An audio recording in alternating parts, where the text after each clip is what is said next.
started, first of all, in reference to the Missouri game, I would say they were better than advertised.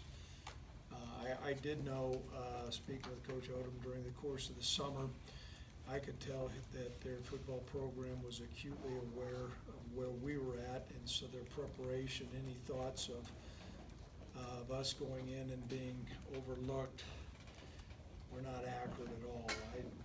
I knew that wasn't going to be the case, and I think they're going to win a lot of football games. How they fare in the SEC, I don't know, but I think they're excellent, and I think the quarterback's better than advertised. My sense is he's going to be in the conversation for the Heisman Trophy, and we played a Heisman Trophy winner a couple years ago, and I don't think this guy's too far off. There was it was going to be a game that we were going to need to play. I don't want to say air-free, but pretty doggone air-free. I do think we cleaned up the penalties, so I was pleased about that. We didn't have a lot of self-inflicted wounds, but they're a good football team, and they were ready to play. And I thought at times, defensively at the beginning part of the game, we were really competitive. And then as the game went along, I thought we lost our edge defensively, and there's a lot of reasons for that. And it kind of flipped offensively in the in the first half.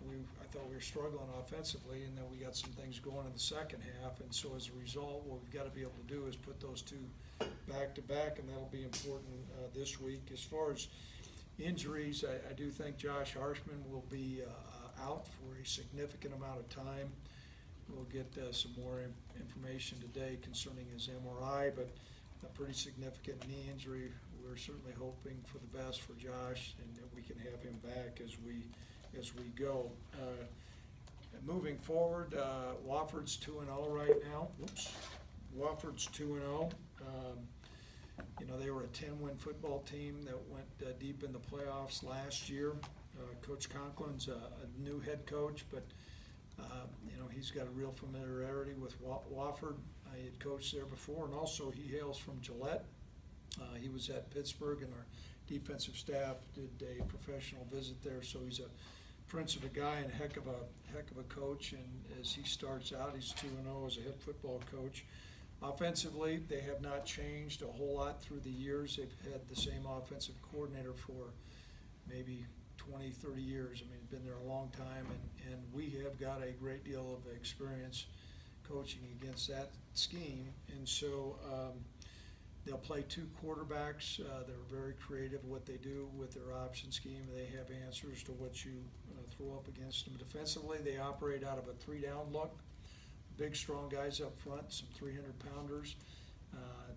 Their secondary is always in position, which gives you an indication that they're well coached. And so anytime you play a team that's undefeated, we have a big opportunity and a big challenge for us. It's going to be important that we lick our wounds a little bit. There's no doubt this last game was a tough physical game on us, but I've always believed this competition brings out the best in you. If it doesn't kill you, it makes you stronger, and we're going to move forward as a football team. So that's kind of where we're at. Any questions that anybody might have?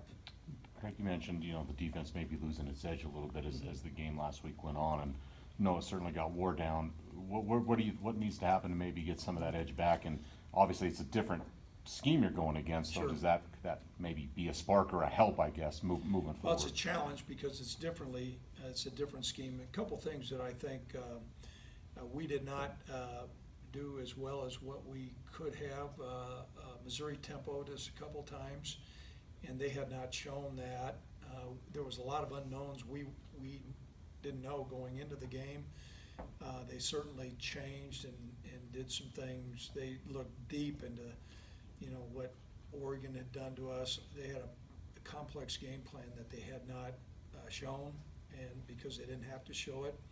So I think that that hurt us a little bit. Now we were horrendous on third down, and then what happened, Robert, was the residual of staying on the field. And I saw Logan Wilson played 46 plays in the first half. That's a whole game in the first half, and so we've got to be better at getting off the field. We've got to be better at staying on the field, and so I think that had an impact. You always get concerned about a well-fortified team like Missouri is in the SEC, their depth, and I think that began to show. That's just a fact, and so we've got to build more depth. We talked about playing some younger players a little bit earlier so we can stay fresher and to be able to get off the field. And then, what would begin to occur, Robert, was our tackling, our angles, bursts of the ball. Where at the beginning part of the game we were sharp and crisp, and we were really challenged there. I thought defensively, we had the turnover right away, which we answered. I think there was another time the ball was about midfield. We answered. It was 3-0. And then I think the drive that really hurt was a 97-yard drive. And some of those things were their quarterback making some plays. Some of the things we've got to improve. And so, as coaches, we've got a mature staff. But we need to make sure our defensive guys are well positioned this week and they're playing fast. Coach, you mentioned the Wofford offense. I think it was like 670 yards last week. Just what did they do so well that you guys have to be ready for? Well, they do what they do. They have elements of option, elements of shotgun, quarterback under center, zone schemes. They can throw the ball while they don't throw the ball a ton. All those things are unique, and they pose a lot of challenges. Craig, is that similar to Air Force? Is it a similar option scheme that you've seen before, or is it really kind of unique, I guess? There's similarities when you kind of group them. The one advantage, I shouldn't say an advantage, but I think it is somewhat of an advantage. We have played Air Force, we have played New Mexico, and while those two offenses have some similarities, there's some differences, but they're certainly more similar. So it's not like with some of our older players, they have not seen those type of schemes where, when you are maybe operating in another league like the Big Ten, you never get attacked like that on an ongoing basis. And so we think that's going to be helpful. What's going to be important that we come up, and our coaches I know have been, and we've all been grinding like crazy, making sure that we got a good game plan on both sides of the football and then the kicking game. Coach, how concerned are you about second straight game with no sacks out of your D-line? And then I guess kind of B to that would be is how much did the quick passing game of the last two opponents play into that? 2 points. Acutely concerned. When you have those numbers of passes and you don't have a sack, I think you got to take a look in the mirror and say, okay, what the heck are we doing? I think we've got a pretty good presence of rushers, and for us not to have a sack or not even enough hurries or hitting. Now, I thought we were better against Missouri, quite frankly. We were in the backfield a little bit more than we were against Wazoo. But we've got to improve there. And we had a long discussion yesterday.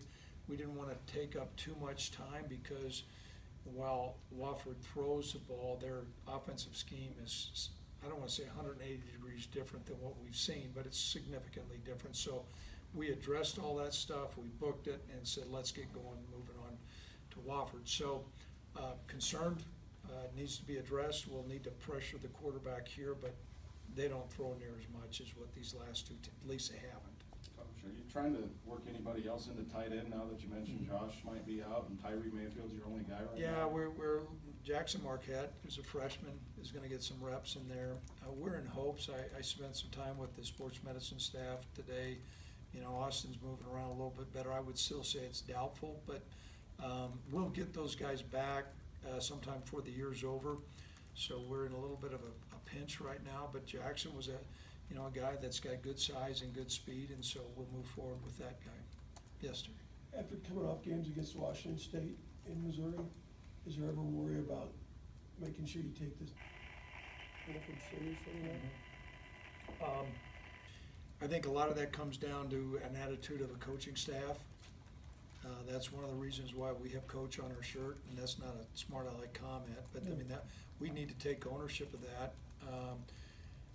I do say one of the advantages we have is you've got a whole lot of guys in that room that spent a lot of years in FCS football. And if anybody has an illusion, when you watch the tape and you see maybe not 70,000 people in the stands,